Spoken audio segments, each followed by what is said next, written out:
I love the West, but sometimes I hate their hypocrisy by Ada Akpala. In 2023, the UK found itself embroiled in a contentious international dispute over trophy hunting. The UK had proposed a ban on the importation of hunting trophies from Africa, sparking outrage and accusations of meddling from several Southern African countries. Many African nations condemned the proposed UK ban, arguing that trophy hunting provides valuable economic benefits to their countries. They claimed the UK did not fully understand the nuances and the importance of this practice in their local contexts.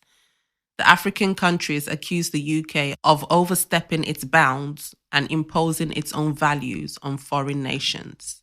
The trophy hunting ban was championed by UK conservationists and backed by high-profile celebrities like Kate Moss and Gary Lineker.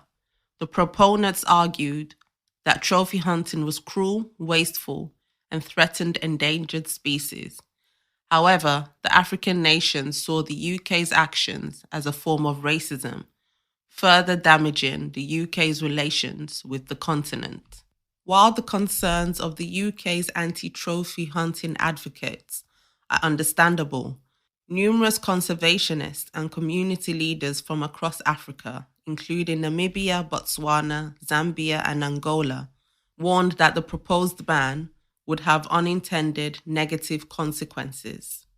These African experts argued that a reduction in trophy hunting revenues would not only reduce crucial funding for conservation efforts, but also lead to a surge in illegal poaching.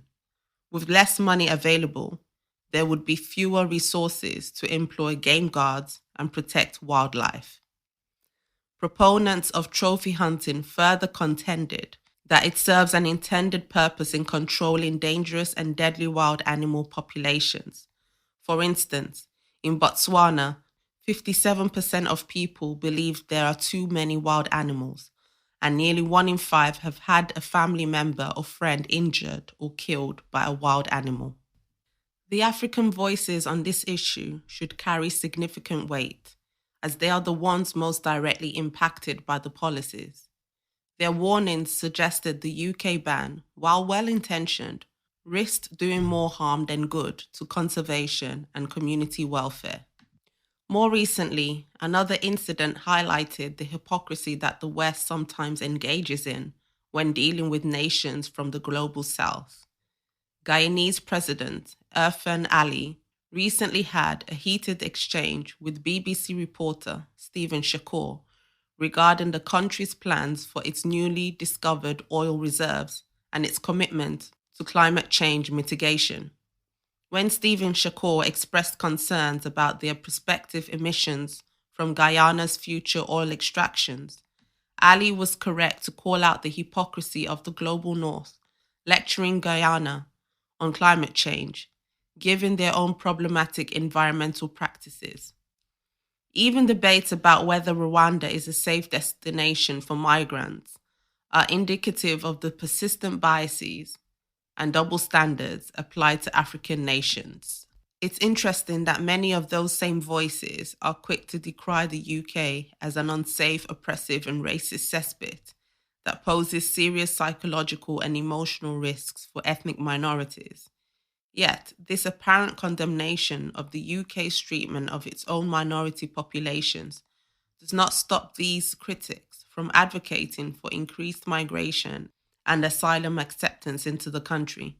The inconsistency highlights the performative nature of some anti-racist rhetoric. Rwanda, like any country, has had a troubled history, but today the country has made remarkable strides in its development efforts.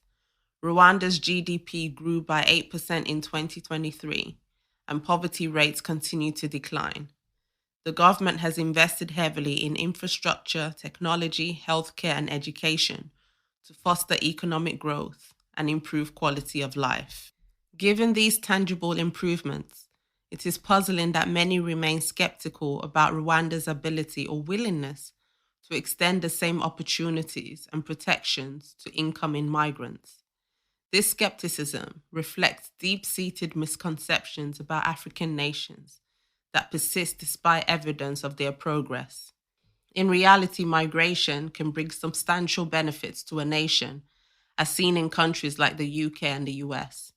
Migrants often fill critical labor gaps, contribute to productivity and economic growth, and add to the diversity of goods and services consumed. An influx of immigrants can do more for a country's development than any amount of international aid. All these issues underscore the broader problems of Western paternalism and hypocrisy in their relations with African nations. It is imperative for Western nations to engage in genuine dialogue and partnership with African countries, respecting their sovereignty and acknowledging their agency in addressing shared challenges.